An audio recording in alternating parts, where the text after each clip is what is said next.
Welcome to the Chambal River, once the land of legendary dacoits, now a haven for incredible wildlife.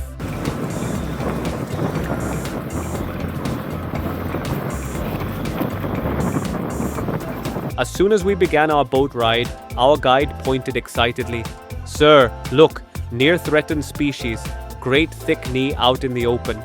We've seen this bird in Gurugram too, and that sighting even made it into the newspapers. But here, the moment the ride begins, a sighting is almost guaranteed. For a photographer, it's a dream. No need to zoom in, the frame presents itself effortlessly. And for kids, it's equally thrilling. They can see the bird clearly without binoculars, which can sometimes feel overwhelming. The sheer eye size of the bird, like 1.4 aperture, that striking beak, seeing it up close leaves a lasting impression.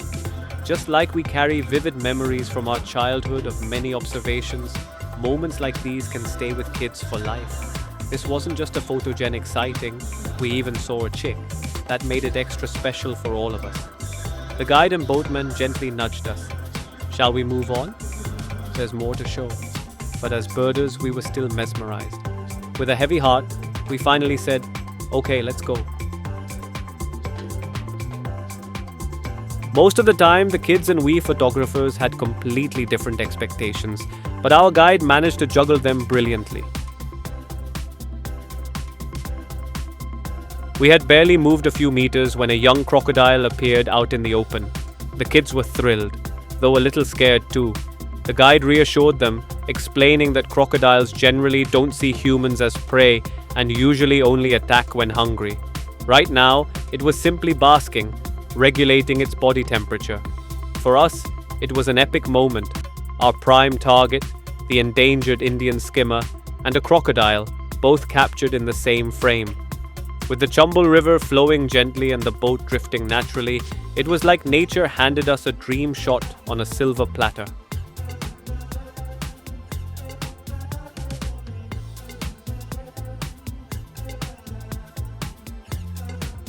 We planned this safari a bit later in the season, mainly so our kids could join us after finishing their school exams, which went on till late March. The last week of March is slightly past peak time here. Under the harsh sun, sightings of mammals, reptiles, and birds tend to decrease. Still, this river had its own surprises in store. One of the more common sights here is the large gatherings of Indian soft-shell turtles. Some of them grow to an impressive size. We've even witnessed a crocodile attacking and feeding on one. For the kids, the highlight was watching these turtles take their slow-motion walk towards the river. We were lucky to catch a glimpse of a crocodile with a turtle in its jaws. It was an intense moment, but the action unfolded so quickly that we barely managed to capture it on camera. The kids found these turtles especially entertaining. They'd seen smaller ones before in aquariums or as pets at friends' homes, but here they were amazed by the sheer size. They could clearly see the turtles' claws, and of course they all loved watching them walk slowly towards the river.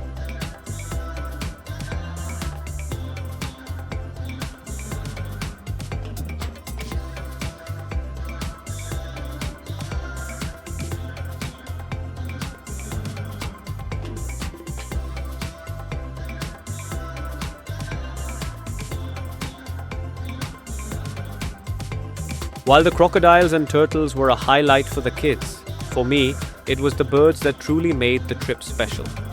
I had quite a few lifers on this safari, including the little tern, one of the smallest and most elusive tern species. Back in Gurugram, especially at Chandu wetlands, we often see large flocks of various terns, but the little tern is a rare visitor there. True to its name, it's the smallest of all tern species, and in many countries, it's listed as vulnerable under the IUCN Red List. The Chambal River is one of the few reliable places in India where you can spot them with ease. And to see them at almost arm's length, now that was a pure birding moment for me. We spotted quite a few birds here with leg bands. These bands are usually attached when the birds are still chicks. The ones you see here are plastic color bands, commonly used for visual identification in ornithological research and monitoring projects.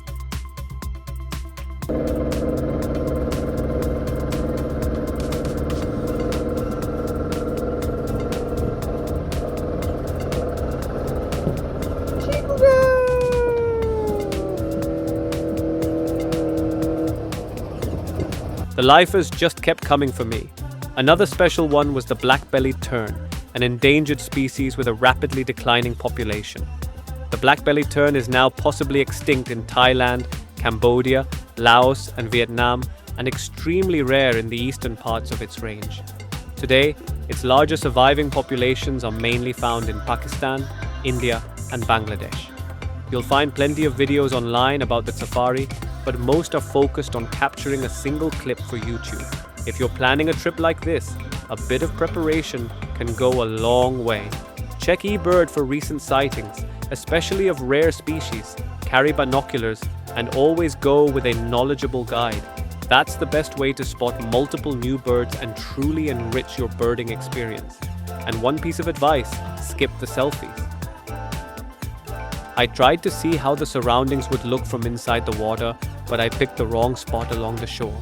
It wasn't clean enough.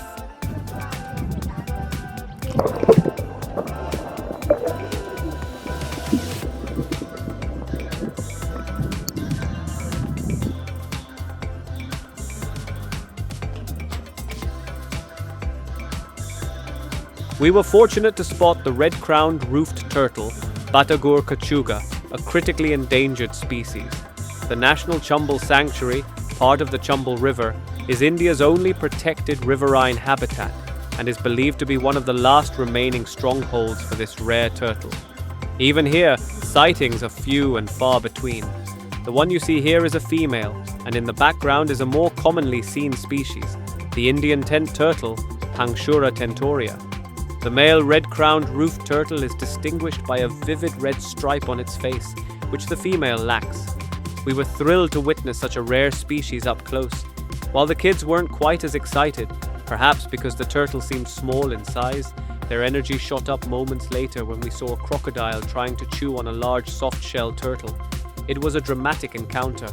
In all the excitement, we missed capturing a proper video, but thankfully managed a few photographs of the thrilling moment. Just as we grasped what was happening, the crocodile, turtle clutched in its jaws, slipped into the water, likely startled by our presence. Though we missed capturing clear footage of the encounter, it was a thrilling moment and definitely something we'll aim to document on our next visit.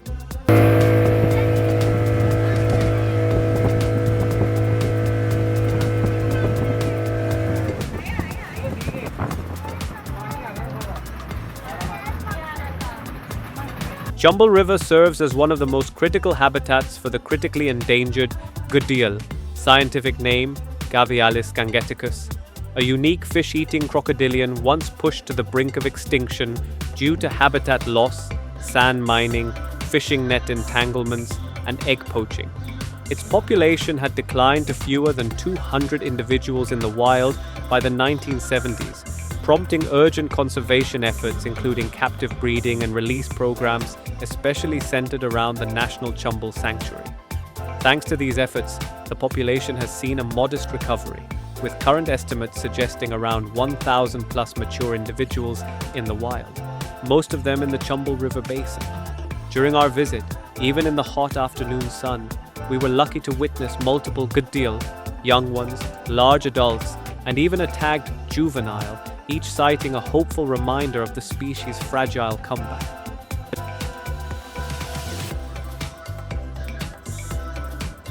With gharials of all ages around, you often get the chance to frame a shot that includes both birds and gharials together. Here, for instance, an Indian spoonbill is seen basking calmly in front of a tagged juvenile gharial.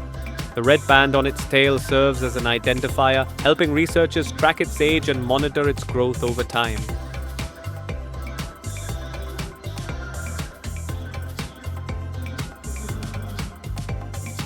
The highlight of our Chambal safari, the very reason we planned this trip, was the Indian Skimmer. I truly believe there's no better place in India to photograph this stunning bird than right here. Endangered and strikingly beautiful, the Indian Skimmer stands out with its graceful tern-like flight, though it's noticeably larger than a tern. Its distinctive beak, perfectly adapted for skimming the water's surface, is what gives the bird its name, and watching it in action is nothing short of mesmerizing. Indian skimmers prefer large rivers with wide sandy banks and islands, often in relatively undisturbed stretches. Their stronghold in India today is along the Chambal River, particularly within the National Chambal Sanctuary, which offers one of the last safe nesting and foraging grounds for this species. They are also occasionally seen in parts of the Ganga, Mahandi, and Brahmaputra river systems, but these populations are much smaller and less stable. What sets the Indian skimmer apart is its unique feeding technique. Unlike most birds, its lower mandible is longer than the upper, a specialized adaptation that allows it to skim the water's surface while flying, snapping shut when it contacts a fish or crustacean. This skimming behavior is often done in small flocks during dawn or dusk when fish are more active near the surface. Since we weren't visiting during the peak season or at the ideal morning or evening hours when skimmers are most active in their signature skimming flights, we missed recording a perfect close-up of that iconic action. Still, what we did see was more than enough to fill us with joy and leave us craving more. That lingering thirst is reason enough to plan another trip during peak season just to capture that breathtaking skimming spectacle in all its glory.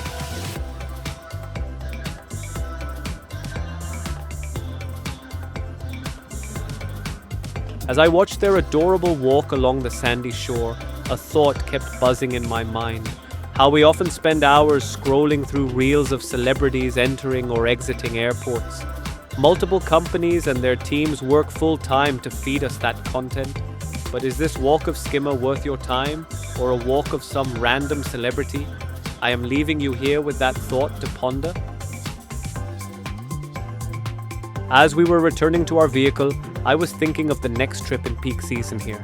We're definitely coming back here, more prepared, more focused, and with more curiosity to spot more rare birds, more elusive turtles, and more incredible species, all in the hope of capturing more unforgettable moments that will stay with us for a lifetime.